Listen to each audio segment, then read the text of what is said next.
Ya, tadi dalam persidangan tadi ya bagaimana menurut pendapat Bapak baik itu hakim maupun dari cyber yang menjadi yang tertuntut gitu. Jadi pertama karena Pak Risudi Lubis tadi tidak berdoa sebelum dimulai sidang, Ibu hakimnya kembali agak sedikit apa katanya ya, harusnya sesuai kesepakatan kemarin hari ini pembuktian diundur besok dengan alasan banyak sidang saya langsung pergi begitu saja, jadi agak kurang arif. Padahal kemarin kita sepakat bahwa hari ini ada pembuktian dan saya sudah sampai tidak tidur loh.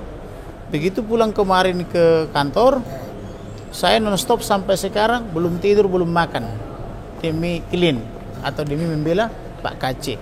Tetapi ketika sampai tadi di sini kita bacakan pra peradilan, kemudian mereka juga langsung menjawab di waktu yang sama sesuai kesepakatan kemarin. Tapi ketika kita mau pembuktian, Ibu hakimnya langsung pergi meninggalkan ruang sidang. Nah, ini tidak sesuai dengan kesepakatan kemarin. Karena kita adalah orang-orang terhormat, orang-orang Israel, maka perkataan kita itu harus kita hormati, kan begitu. Jadi kalau manusia dipegang janjinya atau omongannya. Kemudian setelah kita bacakan semua materi pemeriksaan pra peradilan itu, pihak daripada tertuntut atau kuasanya menyatakan keberatan pertama karena kita minta supaya tertuntut dalam hal ini untuk person Dirsaber Polri didudukan sebagai pesakitan. Nah, karena memang format pidana memang begitu. Ini kan semi pidana semi perdata toh, maka dia harusnya didudukan di situ sebagai tertuntut. Masa tertuntut tidak ada di dalam ruangan kan gitu. Walaupun mereka selalu diperhalus permohonan. Jadi ada semacam dualisme hukum Indonesia, kalau sudah menyangkut pejabat permohonan, tapi kalau terhadap rakyat tersangka terdakwa. Ketika kita balik dia sebagai tertuntut dan kita penuntut, kurang ikhlas dia maunya kita pemohon kan gitu. Jadi ini yang harus diperbaiki tatanan hukum ini supaya ke depan lebih tajam dan lebih tegas. Kalau ada dugaan tindak pidana atau penyalahgunaan kekuasaan, maka dia adalah tertuntut. Sedangkan yang mengajukan keberatan adalah penuntut kan gitu. Kemudian tadi dia mengajukan eksepsi. Eksepsinya katanya gugur. Ya. Karena sudah diperiksa di PN Ciamis. Padahal kita sama-sama ke Ciamis belum ada pemeriksaan pokok perkara. Yang ada baru pembukaan lalu penundaan. Kenapa dibuka langsung ditunda? Karena MKC sakit keras.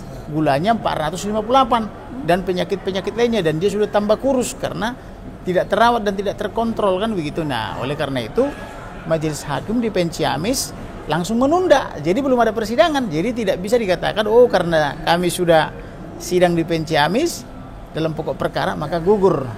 Kalau sudah diperiksa memang pokok perkaranya bisa mengakibatkan gugur, walaupun itu permintaan mereka sengaja dibawa Ciamis, kemudian sengaja mengulur-ulur waktu dan sengaja ketika kita pra peradilan langsung didaftarkan ke Ciamis dengan jarak kurang lebih 300 km dari Jakarta kan gitu. Nah, jadi ini kenakalan mereka. Seharusnya penegak hukum itu harus terhormat. Tidak boleh penegak hukum nakal. Kenapa? Karena penegak hukum itu idola. Kalau kita menonton misalnya katakanlah yang di Amerika itu cowboy. Cowboy itu kan kalau menegakkan hukum kan keren dia. Tegas, tajam, terpercaya kan gitu, dan sigap kan gitu. Tapi kalau penegak hukum lebay, banyak alasan, itu bukan penegak hukum menurut saya ya. Itu sama dengan penyanyi yang yang di pinggir-pinggir itu yang suka nyanyi, aku tak mau kalau aku di madu kan gitu. Misi om kan gitu kan itu. Jadi kalau penegak hukum, mesti begitu. Anda itu siapa namanya? Kan gitu. Kenapa melakukan perbuatan ini? Kan gitu. Harus tegas. Jadi tidak boleh lebay. Nah, maka saya katakan eksepsi mereka itu adalah gugur. Kenapa gugur? Karena belum ada pemeriksaan pokok perkara. Yang ada baru dibuka langsung ditutup. Namanya buka tutup kan gitu. Tapi kalau sudah diperiksa pokok perkara, sudah dibacakan surat dakwaan yang 385 halaman itu, baru bisa dipakai dalil untuk menggugurkan. Yang berikutnya, dia tertangkap basah tadi, tertangkap tangan atau tertangkap basah. Dia bilang ada gelar perkara tanggal 22. Tapi yang digelar bukan Muhammad KC, tapi adalah perkara orang lain. tapi yang ditetapkan tersangka MKC. Walaupun setelah disadari kemudian di akhir tadi pembacaan jawaban mereka dirempoi. Nah, tetapi dia tertangkap basah lagi bahwa gelar baru tanggal 22 September. Nah, pertanyaannya yang mana yang betul? Karena yang dirempoi kan hanya nama. Ya. Bahwa ada gelar perkara tanggal 22 Agustus atas nama orang lain. Ya. Kan begitu. Nah, si orang lain ini dikoreksi atau dirempoi, tapi tidak dikoreksi tanggalnya. Ya. Sedangkan Dalam istilah hukum itu ada namanya tempus delicti, locus delicti. Tempus itu menyangkut waktu, locus mengenai tempat. Siapa yang melakukan perbuatan, kapan dilakukan perbuatan, di mana dilakukan perbuatan, kan begitu. Nah, mereka mengatakan ada gelar perkara tanggal 22 untuk menetapkan tersangka, tapi gelar perkara tersangka orang lain. Karena tertangkap basah dia mengucapkannya adalah yang digelar perkara adalah perkara orang lain, tetapi di dalam tengah-tengah yang lainnya tidak dirempoi bahwa ada gelar perkara baru 22 September. Nah, berarti ada dua gelar perkara untuk penetapan tersangka, satu tanggal 22 Agustus atas nama orang lain kemudian dirempoi, satu atas nama MKC tanggal 20 September. Berarti sebelum ditetapkan tersangka belum ada gelar perkara. Lalu karena kita katakan dia belum punya bukti untuk menetapkan MKC sebagai tersangka, karena perbuatannya baru tanggal 20, yaitu mengupload video, yaitu iblis adalah segala sumber segala dusta, langsung dilapor 21, tersangka tanggal 22 toh. Nah, berarti belum punya bukti kan kita bilang. Dia bilang sudah periksa saksi, sudah periksa ahli, disebutlah nama-nama saksi dan nama-nama ahli, tapi tidak disebut kapan diperiksa. Jadi lagi-lagi kalau tindak pidana itu selalu bicara waktu, kapan, kemudian di mana, siapa, kan begitu. Jadi 5WH itu harus selalu mengikuti itu. Jadi dia bilang sudah kami periksa ini, sudah kami periksa ini. Iya, tapi kapan kau periksa? Kamu culik dulu dong MKC, kamu tangkap, kamu tahan, lalu belakangan kamu periksa itu semua. Nah, itu tidak sah. Jadi artinya pra peradilan yang kita susun dengan sangat baik tidak mampu dibantah oleh dia, tidak terbantahkan. Jadi artinya kalau tadi majelis hakim tunggal tadi lebih luas lagi sedikit lagi, kita bantai lagi tadinya itu hari ini bukti, karena sudah saya siapkan hampir 100 bukti surat ya, belum lagi saksi, belum ahli. Jadi artinya eksepsi dia juga tidak berdasar, karena sidang MKC baru rencana Kamis besok. Itu pun kalau sehat, kalau sudah mereka bawa dibantarkan ke rumah sakit sesuai surat kita ke Ketua Negeri Ciamis dan Kepala Kejaksaan Negeri Ciamis. Nah, kalau tidak dibantarkan kan berarti belum tentu sehat toh. Nah, jadi tidak ada gugur pra peradilan. Kemudian tertuntut ini atau kuasanya tidak menandatangani semua. Jadi nama-namanya dijejer di situ sebagai tertuntut dan data kuasa, tapi yang tanda tangan hanya sedikit orang. Jadi namanya doang dipajang. Nah, pertanyaannya apakah itu sah apa tidak? Tidak ada tanda tangannya, hanya dimasukkan namanya. Nah, pertanyaannya apakah yang punya nama itu setuju atau tidak? Nah, itu domain hakim lah yang mengadili apakah hanya dicantumkan nama-nama banyak kali nama tadi di situ, tapi yang tanda tangan hanya 2, 3, 4 orang. Dari sekian banyak itu nama-nama dokter-dokter apalah di situ, tapi tidak ada tanda tangan. Nah, itu kalau saya mengatakan pendapat saya itu tidak sah, kecuali di dalam surat kuasa dikatakan baik sendiri-sendiri maupun bersama-sama. Tapi tadi hakimnya juga kurang luas. Seharusnya kita dipanggil ke depan untuk memeriksa surat kuasanya, benar nggak surat kuasanya dibuat. Tapi hakimnya langsung dia periksa sendiri, tidak mau memperlihatkan ke kita. Dan kemudian langsung disuruh membaca surat pra peradilan, kemudian dijawab juga oleh mereka, tetapi banyak nama sebagai tertuntut atau kuasa tertuntut, tapi tak ada tanda tangan gitu loh. Kemudian di dalam materi-materi jawabannya itu cuma umum-umum aja, bahkan mereka sudah masuk pada pokok perkara dengan padahal yang kita periksa itu udah prosedur. Yang kita periksa itu kan formil, bukan material, bukan pokok perkara. Tapi jawaban mereka, karena MKC mengatakan bla bla bla dikerumuni oleh jin. Karena begini tidak ada bukti dekat dengan Allah. Karena begini semua pasti masuk neraka. Itu sudah masuk pokok perkara. Dan apa yang diucapkan mereka itu adalah memang faktanya begitu.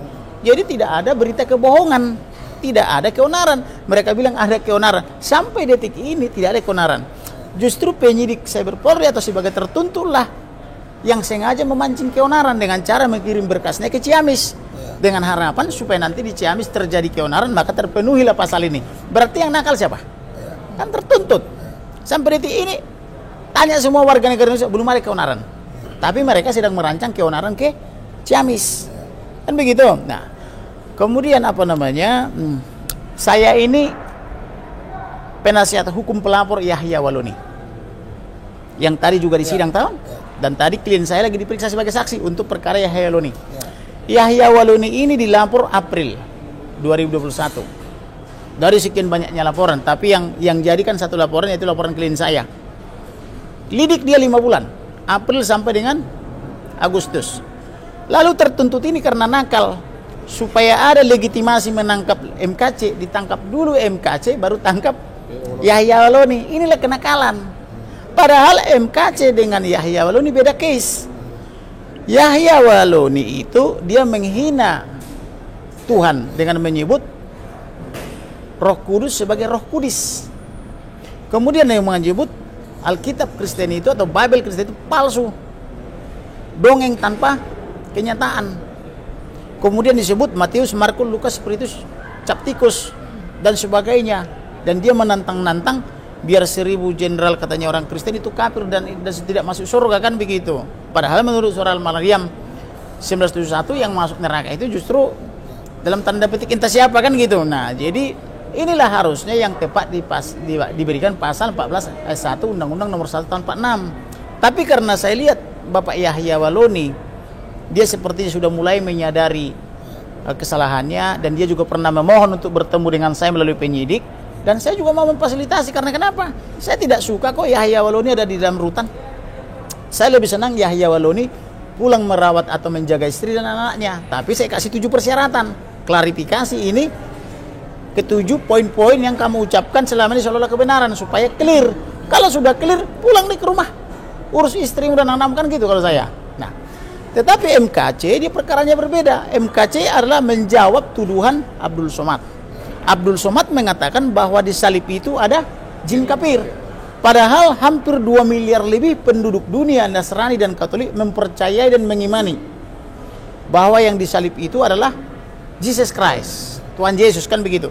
Dan itu sudah dibuatkan dalam Kejadian ketika terjadi permusuhan antara iblis dan Adam dan Hawa di Taman Eden, bahwa anak manusia akan menginjak kepala ular tua atau iblis, dan ular tua meremukkan tumitnya. Itu sudah terjadi 2021 tahun lalu ketika Yesus disalib sebagai anak manusia, kakinya dipaku, tangannya dipaku, kan begitu. Tapi itu juga peristiwa yang sama, bahwa kuasa iblis telah dicabut, sudah diakhiri, kan itu. Makanya kita upah dosa dalam maut waktu perseteruan Taman Eden, kita menjadi beroleh hidup yang kekal. Karena kenapa?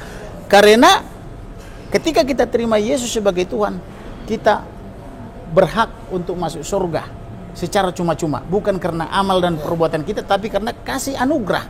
Karena begitu besar kasih Tuhan Elohim akan dunia ini, sehingga putranya yang tunggal Tuhan kita diberikan atau dikorbankan. Itu disebut kasih agape, pengorbanan, sehingga setiap orang yang percaya beroleh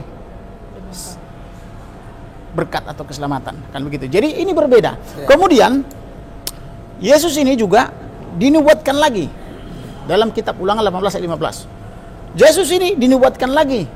Tadi kan 1500 tahun sebelum Yesus lahir sudah dinubuatkan dalam kitab Musa, ya, Ulangan 18 ayat 15. Dinubuatkan lagi 800 tahun sebelum dia lahir, yaitu di dalam Yesaya 9 ayat 5. Seorang anak telah lahir, seorang putra telah dibangkitkan, lambang pemerintahan atas atas bahunya. Namanya disebut penasihat yang ajaib, Tuhan yang perkasa. Masa anak jadi Tuhan yang perkasa? Tapi itu nubuatan 800 tahun sebelum Yesus. Bukan saya yang mengatakan, Nabi Yesaya yang mengatakan. Nah, kemudian lambang pemerintahan di atas bahunya, penasihat yang ajaib, Tuhan yang perkasa, Raja Damai. Yesus itu memang gelarnya Raja Damai dan Tuhan. Kenapa disebut dia Tuhan?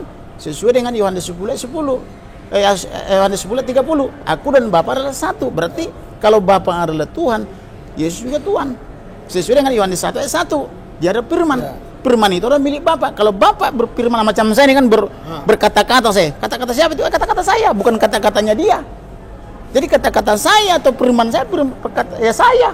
Manusia dikenal dengan kata-katanya dan janjinya, bukan dengan kata-kata orang lain. Nah, kemudian dinubuatkan lagi di zaman Daud, kemudian di Yohanes Pembaptis, kemudian kepada Bunda Maria, bahwa Bunda Maria yang perawan, yang suci, akan mengandung seorang anak, padahal dia belum punya suami. Bagaimana caranya? Tapi dia bilang, jadilah kehendakmu. Padahal hukum Yahudi keras loh. Kalau seorang gadis hamil tanpa tanpa suami, itu dirajam itu dilempar dengan batu sampai mati. Tapi bagaimana Bunda Maria yang seorang gadis, dia yang seorang perawan, jadilah sesuai kehendak Tuhan. Artinya iman dia menyelamatkan dia. Itu sama dengan imannya Abraham. Abraham juga waktu itu ketika dia diminta anaknya untuk dikorbankan, Abraham itu bersedia, hampir ditancap itu anaknya dari Sarah itu, Isa. Tapi sudah tersedia domba. Artinya Tuhan mengetahui isi hati Abraham, sehingga Abraham disebut bapak orang percaya, bapak segala bangsa. Nah, itulah yang dijelaskan MKC, bahwa yang disalib itu bukan jin kafir, tetapi adalah Yesus Kristus, dan dia adalah Tuhan. Itulah yang dijelaskan. Jadi tidak ada berita kebohongan. Lalu dibilang bahwa berita kebohongan itu adalah karena MKC mengatakan sumber segala dusta. Memang Yesus yang mengatakan, bukan MKC. MKC hanya mengutip. Yesus mengatakan, iblislah yang menjadi bapakmu. Sejak semula dia pembuat kejahatan, pembunuh dan pembuat dusta. Jadi kalau dia misalnya keberatan MKC mengutip ayat Alkitab, itu namanya tertuntut dan turut tertuntut tidak memahami Alkitab. Padahal Indonesia mengakui 6 agama. Kitab-kitabnya juga harus diakui dong. Kemudian dia mengatakan karena MKC mengutip surah Al-Jin 19 atau surah Al-Jin 19 disebut itu kebohongan. Berarti kan dia justru tertuntut ini yang menyatakan bahwa kitab saudara-saudara kita umat Islam itu jadi kebohongan. Padahal itu bukan kebohongan. Kita percaya, umat Islam pasti percaya bahwa itu adalah kitab suci, bukan kebohongan. Tapi penyidik tadi dalam hal tertentu mengatakan itu kebohongan. Padahal yang dikatakan oleh MKC itu bukan kebohongan, ada suratnya. Setiap orang bisa membuktikan, buka handphonenya misalnya gini, searching di Google, apa isi surat Al-Jin, surat 72 Al-Jin 19. Kemudian ketika misalnya MKC mengatakan Assalamualaikum warahmatullahi Yesus wabarakatuh. Itu kan hanya percampuran bahasa, ada bahasa Arab dicampur bahasa Indonesia. Kalau saudara-saudara kita umat muslim mengatakan Assalamualaikum warahmatullahi wabarakatuh. Itu karena mereka ucapannya orang Arab. Karena MKC percaya Yesus adalah Tuhan seperti yang dijelaskan tadi, ya dia mengganti itu menjadi Alhamdulillah Yesus. Tapi maknanya sama dengan orang-orang Indonesia ketika mengajar di kampus supaya agak intelektual pakai bahasa Inggris, padahal ada bahasa Indonesia. Pendeta misalnya supaya agak keren pakai bahasa Ibrani, atau Pak Ustadz misalnya walaupun ada bahasa Indonesia pakai bahasa Arab. Itu kan hak setiap orang. Tidak ada larangan, nggak boleh bahasa Indonesia dicampur dengan bahasa asing. Buktinya sering juga menteri kita lihat setengah bahasa Indonesia, setengah bahasa asing. Malah pendeta Pak Rizli dulu bisa lihat in Jesus name. Padahal kan ada bahasa Indonesia kan, dalam nama Yesus. Out. Devil spirit in Jesus name. Keluarlah roh iblis dalam nama Tuhan Yesus, kan itu. Itu kan cuma soal bahasa, bukan berarti kalau disebut in Jesus name jadi pidana. Ini karena kurang luasnya pemahaman tentang bahasa-bahasa di dunia. Padahal Bapak kulihat berkhotbah kadang bahasa Indonesia, kadang dicampur bahasa Inggris. Mungkin bagi Bapak lebih singkat atau lebih enak menyebut in Jesus name, kan begitu. Kalau saya karena saya orang Batak, lebih senang saya bahasa Batak. Di Bagasan Guarni Tuhan Yesus. Sudah, bahasa Batak. Makanya ada orang Batak juga begini. Ketika pendeta berdoa untuk makan, doanya bahasa Indonesia. Orang Batak ini berdoa lagi pakai bahasa Batak. Loh, tadi kan sudah berdoa kan? Aku nggak pas kalau bahasa Indonesia, harus bahasa Batak baru pas katanya kan gitu. Itu kan perasaan aja, bukan berarti kejahatan gitu loh. Jadi orang mau pakai bahasa Arab, mau pakai bahasa Inggris, mau pakai bahasa Hindu, mau pakai bahasa Batak, bahasa Indonesia, terserah. Tidak ada tindak pidana di situ. Itu justru kriminalisasi. Mengkriminalisasi bahasa menjadi tindak pidana. Bagi MKC, Yesus adalah Tuhan. Bagi saya juga, Yesus adalah Tuhan. Gitu. Dan saya sudah buktikan itu. Ya. Jadi kan kemarin itu Hakim Tunggal, ya, Hakim Tunggal itu kan berjanji sekarang bisa membuktikan tuntutan itu pada pihak kepolisian. Kenapa nggak dilanjutkan? Apa karena waktu memang udah jam 5 sore? Baik Pak, mari Pak. Ya memang tadi kita membacakan gugatan pra peradilan ini sudah 1 jam lebih ya. Ya. Belum lagi jawaban dari kuasa dari tertuntut. Nah, namun memang seharusnya ya manusia itu kan dipegang kata-kata ya. Ya. Ketika kita sudah menyatakan bahwa besok akan hari ini ya, maksud dalam arti hari ini kita akan pembuktian harusnya disepakati. Nah, harusnya dilaksanakan. Ya, harusnya dilaksanakan. Terlepas dari banyak kasus atau tidak, saya juga pernah kok sidang sampai jam 7 malam di pengadilan. Oh, itu masih ada jam 7 malam. Saya jam 1 pagi. Iya, ini masalahnya kan demi menegakkan keadilan ya. Jadi kita doakan lah mudah-mudahan Hakim Tunggal nanti ke depan bisa lebih bijak lagi dalam memeriksa perkara.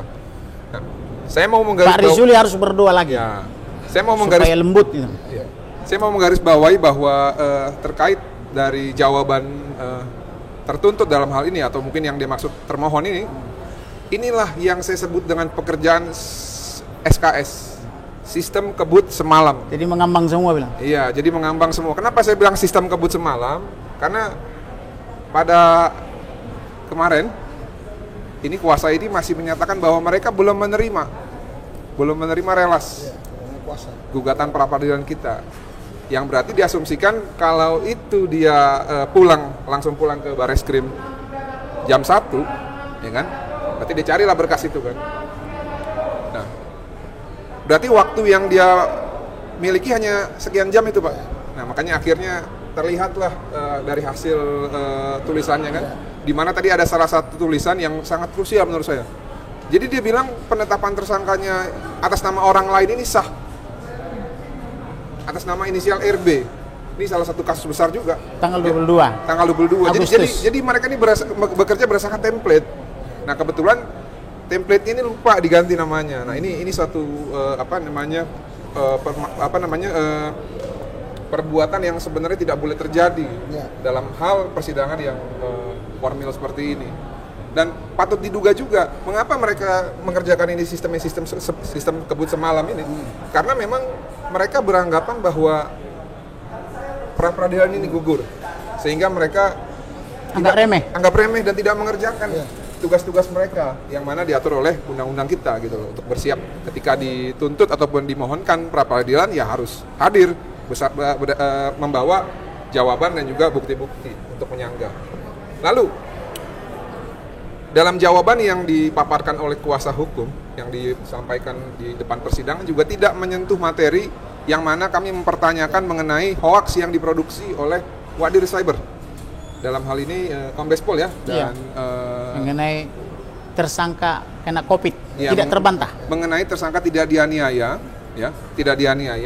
dan justru Wadir Cyber ini beserta Kasubdit Renaldo Tagahol itu menyatakan bahwa MKC baik-baik saja.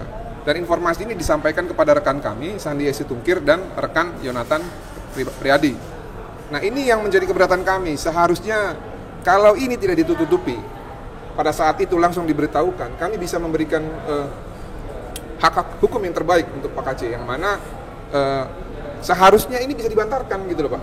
Bukan justru diberikan obat penahan rasa sakit dan dipaksa minum gitu loh.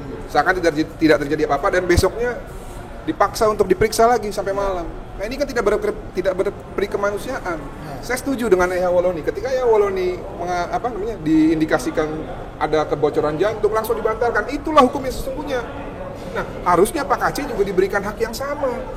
Nah, cuman kenapa? Ketika Pak KC yang mengalami, justru dipaksa untuk tidak menggunakan hak dengan cara dibilang baik-baik saja dan informasi tidak dibuka kepada publik.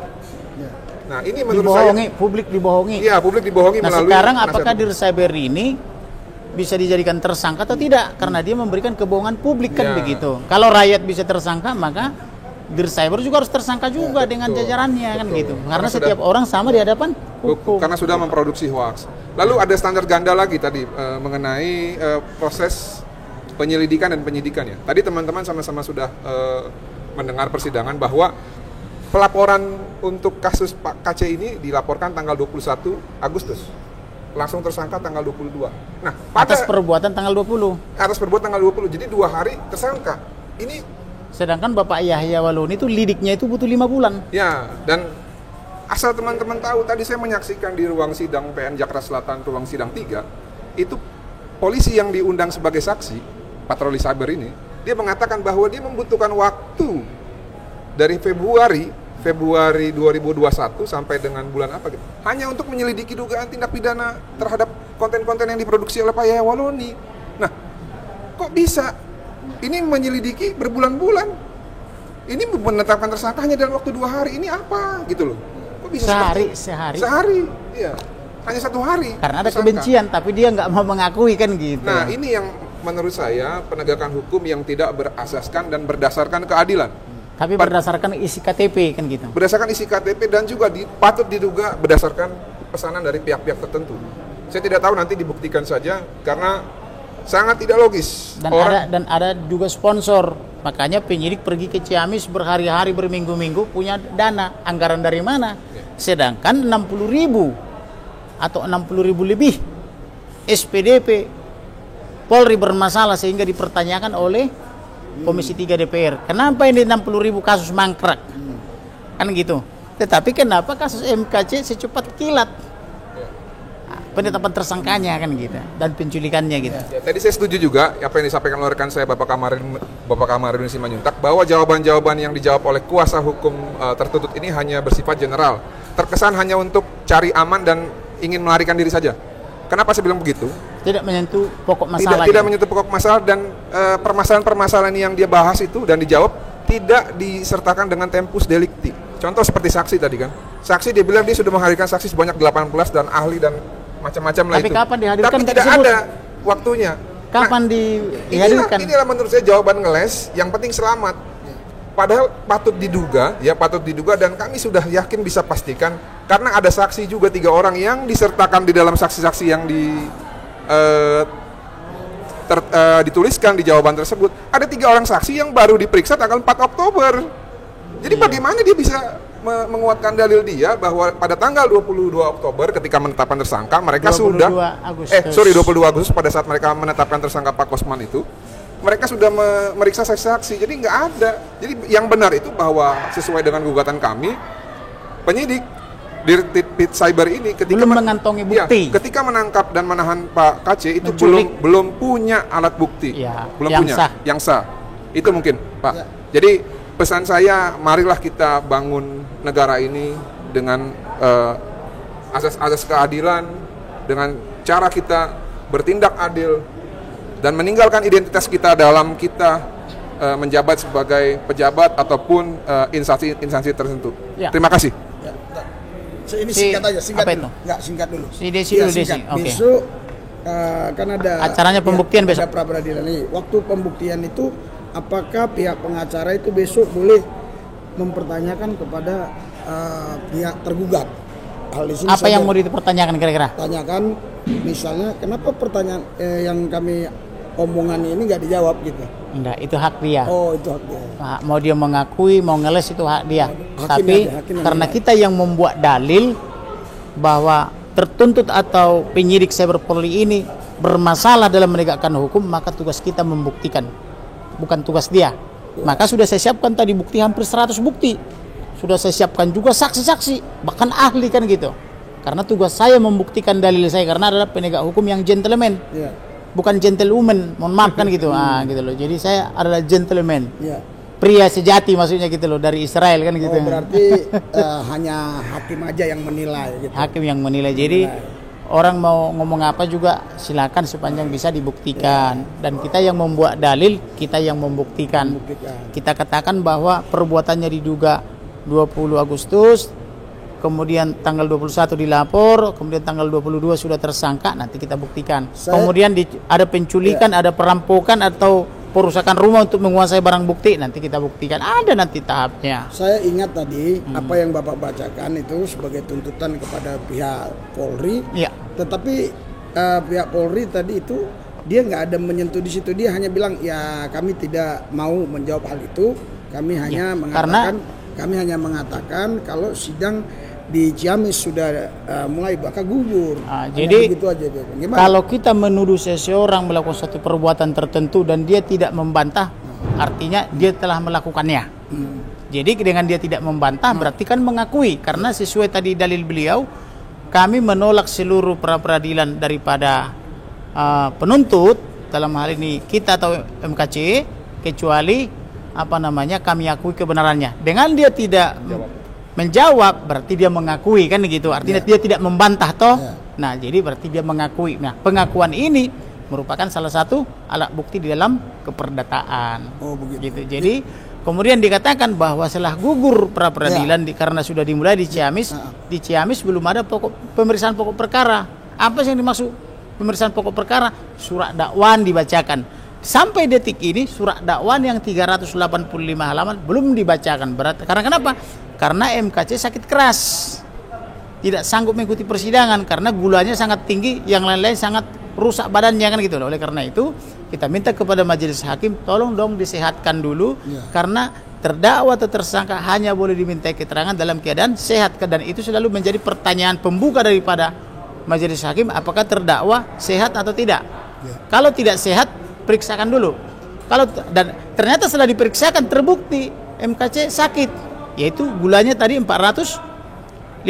Gulanya itu maksudnya gula dalam darah, disebutlah itu diabetes. Maka saya katakan sejak dari kepolisian, walaupun saya bukan dokter, tapi karena saya mengelola para tenaga medis dan dokter-dokter mulai dari dokter biasa sampai profesor dokter, maka saya katakan ini sakit gula.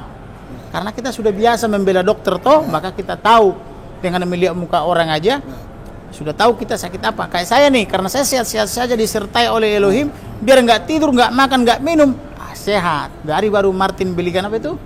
Jus jambu, sama jus buah kan. Belum makan dari pagi. Tapi bisa kerja keras. Karena kenapa? Karena ada penyertaan Tuhan toh kan gitu. Ibu biasanya ya, saya baru kenal ada beberapa hari ya. Biasanya dia ini bicara lembut. Iya. Saya pikir dia tadi suaranya tegas Jawa. loh. Tapi tadi waktu baca suara tegas itu emosi greget apa emosi karena MKC diperlakukan begitu, bagaimana? Itu suara gede gitu menggelegar gitu ya, itu minta tuntunan Roh Kudus saja sih Pak. Iya seperti itu. Dan saya juga kecewa ya, ketua tim kita nih udah bikin udah mempersiapkan pembuktian gitu, surat-surat pembuktian hampir 100 surat gitu, tapi hakimnya ini nggak kurang menghargai. Iya, kurang menghargai gitu loh. Ada janjinya kan hari ini untuk pembuktian juga gitu, tapi dilanjut besok hari gitu. Oke. Lalu Bapak Ibu saudara-saudara sekalian, tetap doakan ya saudara MKC. Ya bagi Tuhan nggak ada yang mustahil. Kalau Tuhan bilang bebas, Amen. Maupun pangkat orang terus apa kayak, kalau Tuhan bilang bebas ya. Kita doakan saja. Kita berdoa, Tuhan Yesus, kami bersyukur pra peradilan hari ini sudah selesai, dan kami berdoa buat hakim tunggal Tuhan Jama, Tuhan Urapi, supaya betul-betul tidak berpihak kepada siapapun, tetapi menegakkan kebenaran dan keadilan menurut undang-undang di negara kami. Begitu juga pihak kepolisian supaya jangan ngeles. Terima kasih Bapak. Dalam Yesus, urapi juga para pengacara, sehat selalu dan diberkati Tuhan. Kami berdoa buat Pak MKC supaya dia juga Tuhan dalam perlindungan. Dalam satu nama Tuhan Yesus kami percaya. Amin. Amin. Puji Tuhan.